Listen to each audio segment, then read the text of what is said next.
Welcome to this explainer. Today, we're diving into one of the absolutely most bizarre, mind-bending anomalies ever documented in the massive SCP Foundation catalog. If you're fascinated by contained horrors, impossible biology, and just the sheer scale of classified anomalies, well, you are definitely in the right place. We're unpacking SCP-007, and trust me, you'll want to stick around to see how this builds into an oddly terrifying, yet kind of comedic micro-apocalypse. Okay, let's jump right into this totally bizarre scenario.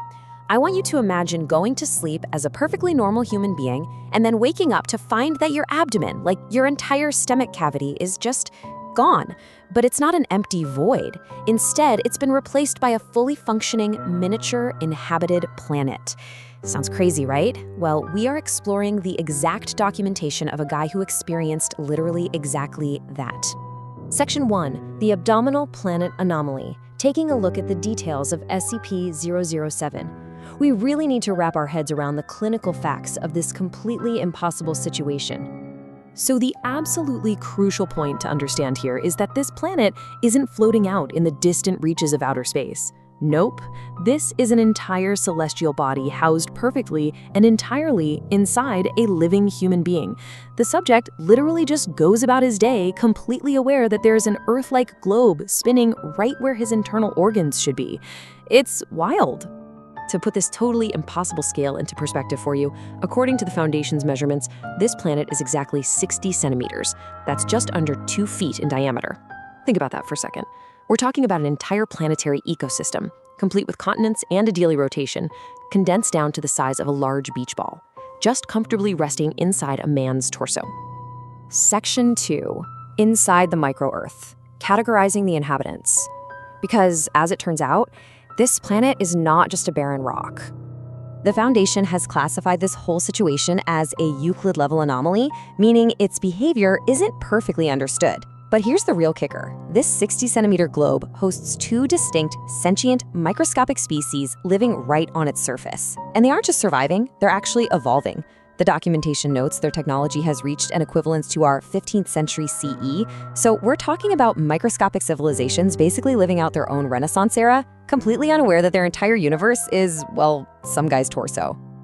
Moving on to Section 3, Containment and Testing, and looking at the Foundation's response. How exactly do you contain a man who is literally carrying the weight of a world in his gut? The history of this anomaly basically maps a straight line. It starts with the poor subject spontaneously manifesting the planet in his sleep, straight to his immediate lockup. The SCP Foundation swiftly contained him at Biological Research Area 12 over in the United States. From there, he entered a rigorous testing phase, which eventually led to a rather disastrous and oddly domestic event in the year 2020. Now, during that testing phase, researchers actually used another anomaly, a specialized camera known as SCP-007, to photograph the subject. And what this photo revealed was a really surreal, almost poignant image. It captured the subject simply inspecting SCP-007, literally holding the planet inside his own hands. It's just a stark, weirdly intimate reminder of the relationship this guy has with the literal civilization living inside of him. Section 4, the Sunfire Cheese Incident. Yeah, a micro-apocalypse. Things took a dark, honestly staggering turn on May 21st, 2020, during what really should have been a completely standard lunchtime. I want you to hear this exact quote from the usually deadpan Foundation reports. Ready? The subject accidentally caused a slice of cheese from his sandwich to fall onto half of a continent on SCP-007. You heard that right. A dropped piece of dairy basically became an apocalyptic asteroid for the inhabitants below. The sheer absurdity of this whole event is just staggering. A simple, everyday lunch accident caused mass casualties among the microscopic denizens. The official records even specifically note the crushing of a denizen named Sorry. And because of the massive weight of that cheese slice hitting the tiny Earth-like surface, analysis actually showed minor changes to the planet's rotation and its geography. Think about that. A sandwich topping literally altered the axis of their entire world. Absolutely wild. Section 5, the massive SCP database, a drop in the anomalous ocean. Because believe it or not, as crazy as this is, it's just the tip of the iceberg. The source database catalog we're currently looking at contains 606 unique anomalous articles. So SCP-007, it's just one tiny drop in an absolutely massive ocean of classified phenomena. When you look at how the archives are structured, the terrifying scale of the SCP database really becomes clear. SCP-007 is just one single early entry tucked between hundreds of others.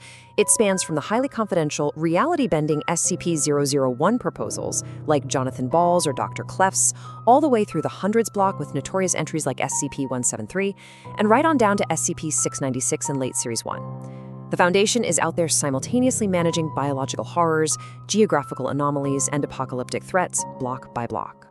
When you finally zoom out and look at the big picture, the Abdominal Planet is really merely a footnote in a sprawling catalog of contained horrors. The Foundation is keeping hundreds of safe, Euclid, and entirely unclassified anomalies securely locked away from public view. Honestly, a guy with a planet in his stomach is probably just another Tuesday at Biological Research Area 12. So, after exploring the clinical facts, those 15th century civilizations, and the sheer scale of the Foundation's archives, I'll leave you with this to ponder. If you were this subject literally carrying a populated world right where your stomach used to be, how carefully would you eat? Could you live with the everyday existential dread that your next sandwich could cause an extinction-level event? It's a pretty fascinating look at how the mundane and the cosmic collide in this world. Thanks so much for joining me for this explainer, and keep your curiosity sharp.